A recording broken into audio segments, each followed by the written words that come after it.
अयोध्या में प्राण प्रतिष्ठा के माहौल के बीच किसी बड़ी घटना या किसी आतंकवादी घटना को अंजाम देने के लिए घुसे 3 लोगों को यूपी एटीएस ने धर दबोचा। क्या ये खबर आपने सुनी? क्या इस पर कोई डिबेट, कोई हो हल्ला सुना? ये तो इस माहौल के हिसाब से सबसे उपयुक्त खबर थी मीडिया के लिए कि 3 लोग पकड़े गए, अयोध्या में पकड़े गए, आतंकवादी घटना को अंजाम दे सकते थे क्योंकि वो आतंकवादियों के संपर्क में थे। लेकिन फिर भी इस खबर को इस तरीके से नहीं उठाया गया। इसकी वजह यह है कि जो तीनों लोग पकड़े गए हैं वो मुसलमान नहीं है। वो कौन है मैं बता रहा हूँ आपको, वो किसके संपर्क में थे ये बता रहा हूँ आपको। ये खबर कहाँ की है ये भी आप जान लीजिएगा। पहले द हिंदुस्तान पोस्ट को सब्सक्राइब जरूर कर लें, आदिल खान आज़ाद का सलाम कबूल करें। आगे हम बढ़ते हैं, एक हेडलाइन देखते हैं। पत्रिका की हेडलाइन है, राजस्थान के रहने वाले 3 खालिस्तानी समर्थक गिरफ्तार, अयोध्या में करने जा रहे थे ये काम। अब आप कहेंगे कि हाँ, भेद खुल गया, खालिस्तानी समर्थक हैं। लेकिन खालिस्तानी समर्थक से ये ना समझिएगा कि सरदार जी, जहाँ तक मैं नामों से समझ पाया हूँ सभी हिंदू। अब ये कैसे हिंदू हो सकते हैं कि जो अयोध्या में प्राण प्रतिष्ठा के इस मौके पर जब 500 साल बाद कहा जा रहा है कि भगवान श्री राम वापस अपनी जगह पर विराजमान होंगे, तब कैसे कोई हिंदू वहां पर जाकर किसी अनैतिक काम को अंजाम दे सकता है? कैसे कोई सनातनी इस काम को अंजाम दे सकता है जिससे वहां दहशत फैल जाए? कैसे कोई सनातनी वहां किसी गलत काम को अंजाम देने के लिए आतंकवादियों से संपर्क कर सकता है? ये कैसे मुमकिन है? ये मुमकिन नहीं है, क्योंकि मैं जैसे वो मुसलमान आतंकवादी निकलते हैं जिनको कहा जाता है सब मुसलमान आतंकवादी नहीं, मैं उन्हें मुसलमान नहीं मानता, मैंने हिंदू सनातनी नहीं मानता। दोनों ही धर्म शांति का संदेश देते हैं। आप खबर को समझिए। भाई साहब, ये तीनों पकड़ गए हैं, फोटो देख लीजिए। ये अपनी गाड़ी पर राम नामी लगाकर घूम रहे थे, यानी भगवान राम का झंडा, जय श्री राम, ये वो वगैरह लगाकर खूब घूम रहे थे, ताकि ये माना जाए कि ये भी जो है आस्था के लिए अयोध्या में आए हैं। जो इनमें पकड़े गए हैं बड़े वांटेड किस्म के गैंगस्टर हैं, बड़े कांड करने वाले हैं और विदेशों से इनके तार जुड़े हुए हैं।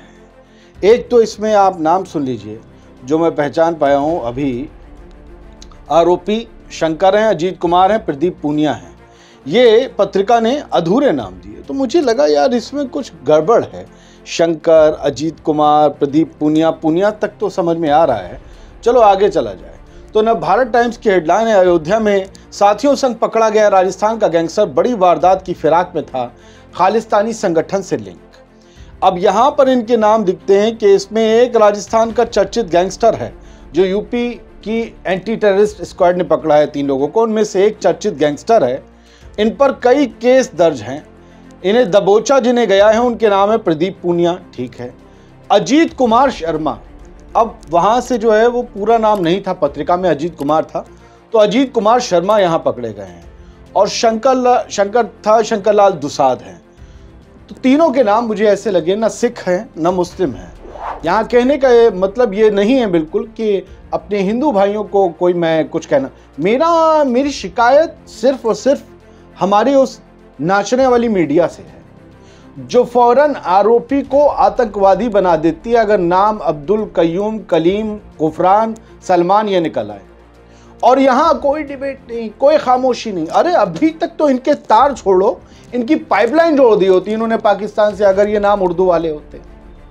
और ऐसे ऐसे आ रहा था, इसका ये था प्लान, और 4 रिपोर्टर फर्जी तरीके से, क्योंकि हमने जो 15 साल काम किया न्यूज़ चैनल में वही हम जानते हैं ना पूरी नस नस। अभी रिपोर्टर भेज दिया होता है, जाओ P2C करके लाओ, वहाँ पर भेजना, बताना, हाँ यहाँ से जा रहा था, यहाँ पर था, वो लेट के बता रहा होता, मुजरा कर रहा होता। लेकिन अब सब खामोश है।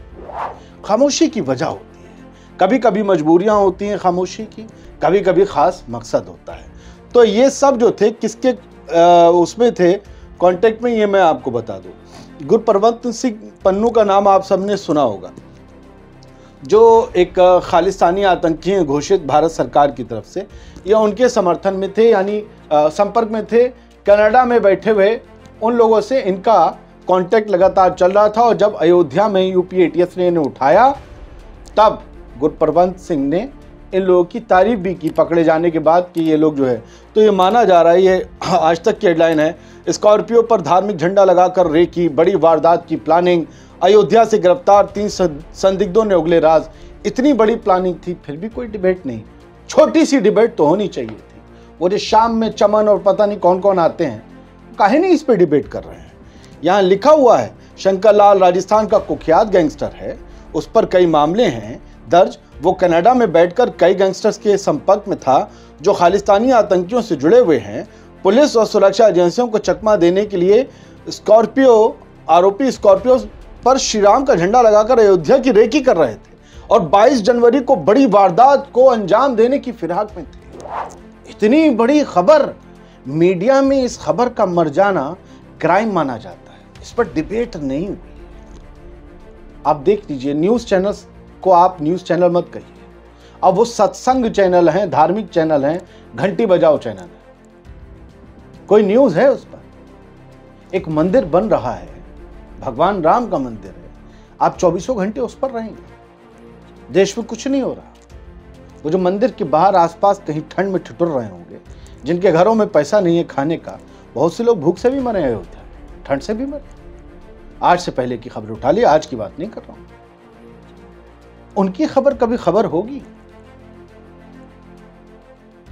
ये सब किसी के कहने पर दिखाया जा रहा है ताकि आपकी आंखों के सामने जो अंधेरा है वो और गहरा हो जाए। मेरे प्यारों, उजाला देखना सीखो, भले अंधेरे कितने गहरे हो।